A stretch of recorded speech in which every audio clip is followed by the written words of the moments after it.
Indian agriculture, Indian data, Indian energy security, and 9.5 lakh crore products from America to be sold in India. പക്ഷെ അമേരിക്കയ്ക്ക് എന്താണ് കിട്ടിയത്? ഇന്ത്യയുടെ data, ഇന്ത്യയുടെ വിവരശേഖരം, ഇന്ത്യയുടെ കാർഷിക വ്യവസ്ഥ, ഇന്ത്യയുടെ ഊർജ്ജ സുരക്ഷ, അതുപോലെ തന്നെ 9.5 ദശലക്ഷം ഉൽപ്പന്നങ്ങൾ ഇന്ത്യയിൽ വിൽക്കാനുള്ള അനുമതി. 2 reasons. രണ്ട് കാരണങ്ങളുണ്ട്. First reason, Epstein. ആദ്യത്തെ കാരണം എപ്സ്റ്റീൻ ആണ്. Second reason, Adani. രണ്ടാമത്തെ കാരണം Adani. Donald Trump knows that Narendra Modi is fully compromised by his relationship with Epstein and his relationship with Adani.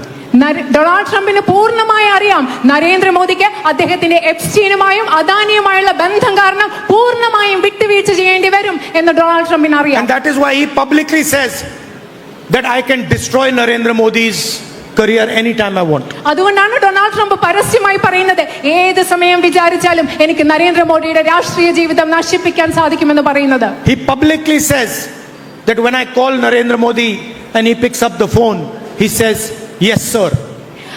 Donald Trump പരസ്യമായി പറയും, ഞാൻ നരേന്ദ്രമോദിയെ വിളിക്കുമ്പോൾ ഫോൺ എടുത്തിട്ട് അദ്ദേഹം പറയും yes sir. Imagine the Indian Prime Minister calls Donald Trump sir. നിങ്ങളൊന്ന് ആലോചിച്ച് നോക്കൂ, ഇന്ത്യയുടെ പ്രധാനമന്ത്രി ഡൊണാൾഡ് ട്രംപിനെ സർ എന്ന് വിളിക്കുന്നതൊന്ന് ആലോചിച്ച് നോക്കൂ. The reason he is compromised. എന്താണ് അതിന്റെ കാരണം? അദ്ദേഹത്തിന് വിട്ടുവീഴ്ച ചെയ്യേണ്ടി വരുന്നു, ഒത്തുകളിക്കേണ്ടി വരുന്നു. If Donald Trump says Narendra Modi jump, Narendra Modi will jump up. Donald ട്രംപ് നരേന്ദ്രമോദിയോട് പറയാണ് ചാടും നരേന്ദ്രമോദി, ഉടനെ നരേന്ദ്രമോദി ഉടനെ ചാടും. If he says lie down, he'll lie down. Trump പറയാണ് മോദി അവിടെ കിടക്കെന്ന് പറഞ്ഞാൽ നരേന്ദ്രമോദി അവിടെ കിടക്കും. He told him to sell India, he sold India. അദ്ദേഹം ട്രംപ് മോദിയോട് പറഞ്ഞു ഇന്ത്യയെ വിൽക്കും, അദ്ദേഹം ഇന്ത്യയെ വിറ്റു.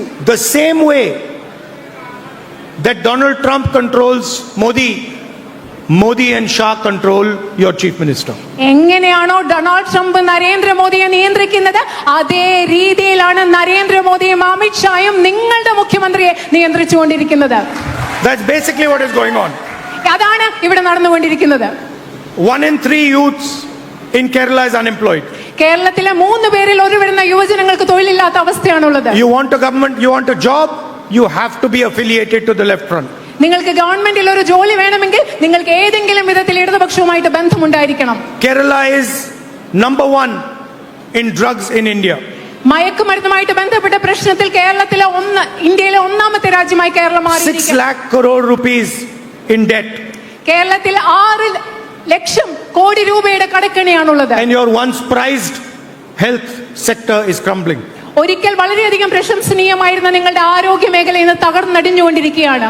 And who they don't agree with, they beat violently, they attack, they threaten. അത് മാത്രമല്ല അവരോട് ആര് യോജിക്കുന്നില്ലയോ അവരെ എതിർക്കുന്നവരെ അവരെ അഹിംസാത്മകമായി അവരെ ആക്രമിക്കുകയാണ്, ഭീഷണിപ്പെടുത്തുകയാണ്. Look at what they did to our IYC Youth Congress leader Sujit. അവരെന്താണ് നമ്മുടെ യൂത്ത് കോൺഗ്രസ് നേതാവായ സുജിത്തിനോട് ചെയ്തതെന്ന് നിങ്ങളൊന്ന് ആലോചിച്ച് നോക്കൂ. If you don't agree, if you show black flags or you don't agree, you are mercilessly beaten. നിങ്ങൾ ആ ഗവൺമെന്റിനോട് യോജിക്കുന്നില്ലെങ്കിൽ നിങ്ങൾ കരിങ്കൊടി കാണിക്കുകയാണെങ്കിൽ യാതൊരു ദാക്ഷിണ്യവുമില്ലാതെ ക്രൂരതയോടുകൂടി നിങ്ങളെ അവർ ആക്രമിക്കുക അടിക്കുകയും ചെയ്യുകയാണ്. The reason is arrogance. എന്താണറിയോ ഇതിന്റെ കാരണം? ധാർഷ്ട്യമാണ് ഇതിന്റെ കാരണം. And the fact that both the chief minister, the prime minister believe that they are the ones who should rule.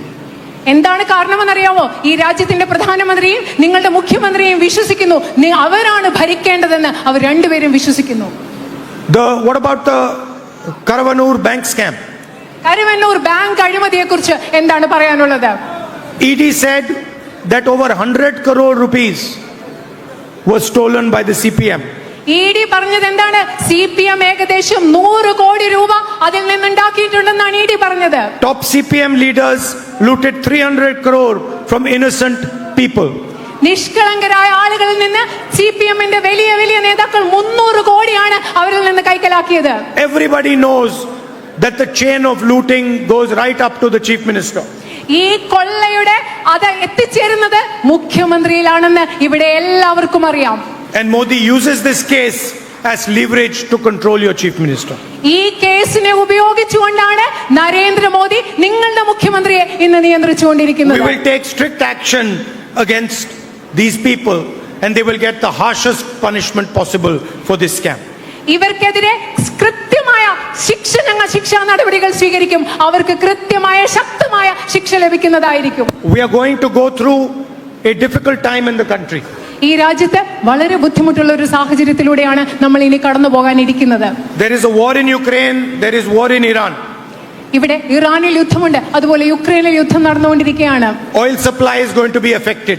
അതുപോലെ ഇന്ധനവും എണ്ണ ലഭ്യത വളരെയധികം ബുദ്ധിമുട്ടുണ്ടാകാൻ പോവുകയാണ്. Gas, sulfur, fertilizer, all these things are going to be affected. പാചകവാതകം, സൂര്യകാന്തി എണ്ണ, അതുപോലെ വളം, ഇതിലൊക്കെ ബുദ്ധിമുട്ടുണ്ടാകാൻ പോവുകയാണ്. If the war continues, prices are going to rise dramatically. ഇതുപോലെ യുദ്ധം തുടരുകയാണെങ്കിൽ വലിയ വില വർധന നമ്മൾ നേരിടാൻ പോവുകയാണ്. That is why the UDF government that is going to come to power in Kerala wants to set up a protective layer for you. അതുകൊണ്ടാണ് കേരളത്തിൽ അധികാരത്തിൽ വരാൻ പോകുന്ന ഐക്യ ജനാധിപത്യ മുന്നണി നിങ്ങൾക്കൊരു സംരക്ഷണം ഉറപ്പാക്കാൻ പോകുന്നത്. Like in Kalarepattu, they have a shield. We want to set up a shield that protects the people of Kerala from the difficult times that are coming. ഇനി വരാൻ പോകുന്ന ബുദ്ധിമുട്ടുള്ള സാഹചര്യങ്ങളിൽ നിന്ന് കേരളത്തിലെ ജനങ്ങൾക്കൊരു സംരക്ഷണ കവചം ഞങ്ങൾ ഉറപ്പാക്കാൻ ആഗ്രഹിക്കുന്നു. Now, what does the shield look like? The first part is to protect the women of Kerala. ഈ കവചം എങ്ങനെ ഇരിക്കും? അതിന്റെ ആദ്യത്തെ ഭാഗം എന്ന് പറയുന്നത് കേരളത്തിലെ സ്ത്രീകൾക്ക് സംരക്ഷണം ഉറപ്പാക്കുക എന്നുള്ളതാണ്. We want them to be comfortable and dream any dream that they want. കേരളത്തിലെ സ്ത്രീകൾ അവർ സുഖകരമായി സ്വസ്ഥമായിരുന്ന് അവർക്ക് വേണ്ട ഏത് സ്വപ്നം കാണാനും അവർക്ക് കഴിയണമെന്ന് ഞങ്ങൾ ആഗ്രഹിക്കുന്നു. Whatever they want to do, we want to encourage them. അവരെ എന്തൊക്കെ ജീവിതത്തിൽ ചെയ്യണമെന്ന് ആഗ്രഹിക്കുന്നു അതിലൊക്കെ അവരെ പ്രോത്സാഹിപ്പിക്കാൻ ഞങ്ങൾ They ആഗ്രഹിക്കുന്നു. want to become engineers, doctors, nurses, lawyers. They want to be housewives. Whatever they want to do, we want to encourage them. അവർക്ക് എഞ്ചിനീയർ ആവണമെന്നാണോ, ഡോക്ടർ ആവണമെന്നാണോ, വക്കീലാവണമെന്നാണോ, അതൊരു വീട്ടമ്മയായി ജീവിക്കണമെന്നാണോ ആഗ്രഹം? അവർക്ക് എന്ത് ചെയ്യാൻ ആഗ്രഹമുണ്ടോ അതിലൊക്കെ അവരെ പിന്തുണയ്ക്കണമെന്ന് ഞങ്ങൾ ആഗ്രഹിക്കുന്നു. That is why every single woman in Kerala is going to travel free on Kerala's buses.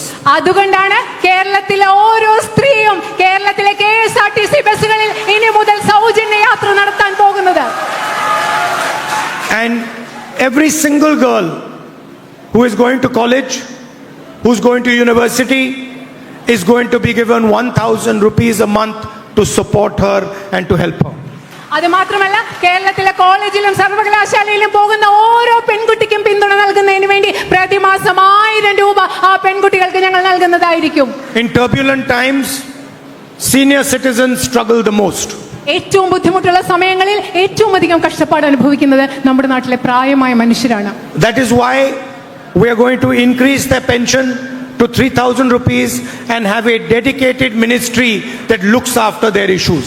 അതുകൊണ്ടാണ് അവരുടെ പെൻഷൻ 3000 രൂപയായി വർദ്ധിപ്പിക്കാനും അവരുടെ കാര്യങ്ങൾ നോക്കുന്നതിന് വേണ്ടി ഒരു പ്രത്യേകമായ വകുപ്പ് അവർക്ക് വേണ്ടി ആരംഭിക്കാനും ഞങ്ങൾ പോകുന്നത്. Brain drain is a serious issue in Kerala and we want to impact it. കേരളത്തിൽ മസ്തിഷ്ക ചോർച്ച, ഇവിടെ നിന്ന് ആളുകൾ പുറത്തു പോകുന്നത് മൂലം ഉണ്ടാകുന്ന പ്രശ്നങ്ങൾ ഒരു വലിയ ഗുരുതരമായ പ്രശ്നമാണ്. That is why every single young person who wants to start a business, who wants to become an entrepreneur, regardless of what the business is in, we are going to support him or her with 5 lakh rupees interest-free loans to begin with. അതുകൊണ്ടാണ് കേരളത്തിൽ ഏതെങ്കിലും വ്യവസായ സംരംഭം തുടങ്ങാൻ ആഗ്രഹിക്കുന്ന ഒരു ചെറുപ്പക്കാരനോ ചെറുപ്പക്കാരി അത് ഏത് ബിസിനസ്സും ആയിക്കൊള്ളട്ടെ അവർക്ക് 5 ലക്ഷം രൂപ പലിശരഹിത വായ്പയായി ഞങ്ങൾ നൽകാൻ പോകുന്നത്.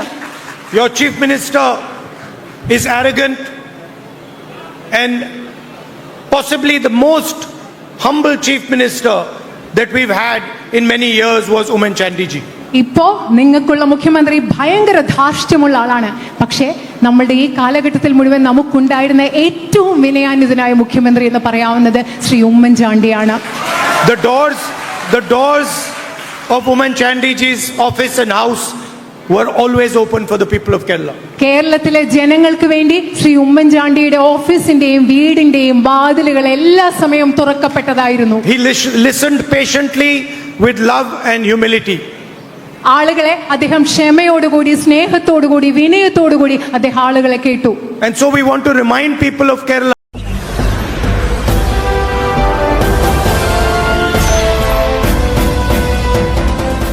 आप देख रहे हैं लाइव न्यूज़ 9 99 राष्ट्र सबसे पहले।